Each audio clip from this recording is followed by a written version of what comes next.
The next control on your camera that you want to concern yourself with are the flash button settings. They control what the flash does when you push the shutter button and the shutter goes off.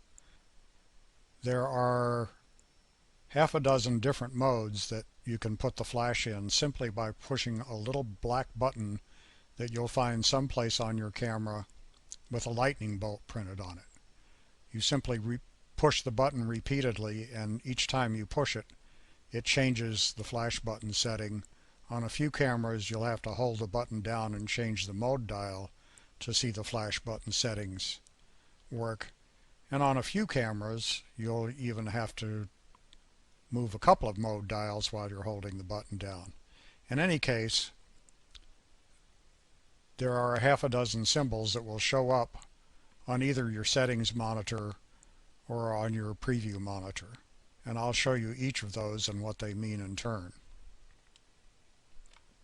If you see the lightning bolt with a no symbol printed on top of it, it means that the flash is turned off, and no matter what your exposure is, the flash will not go off.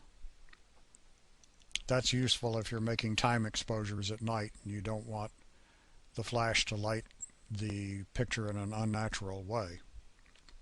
If you see the word auto printed next to the flash emblem, it means that the flash will go off if there isn't enough light to take a picture by natural light, or if the shutter speed is so slow that your picture would be likely to be blurred.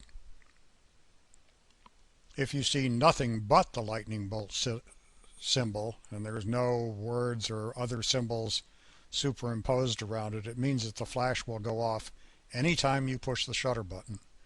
This is the mode that you want to put the flash in if you want fill flash and your camera does not have a specific fill flash setting. I can't show you the fill flash setting. It'll usually just say fill next to the flash symbol, but it varies from camera to camera, and it's pretty rare. You'll need to check your manual to see if you have a specific fill flash setting. The next thing you're likely to see is slow sync. That is also only available on some cameras. But what slow sync is really nice for is if you're making a time exposure after dark or in very dim circumstances. It allows you to get enough exposure to see detail in the background while the foreground subject is lit up by the flash, so that it doesn't end up being isolated in the dark.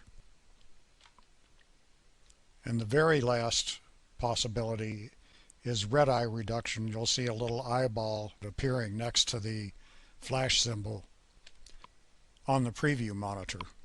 What that does is it keeps the flash from bouncing off the back of the person's eyeball and turning their eyeball red. However, you are much better off to do the red eye reduction in your image editing program after the picture's been taken. You'll get a better result and you'll have far less shutter lag when you take the picture. So that's it for the flash button. Pretty simple, huh?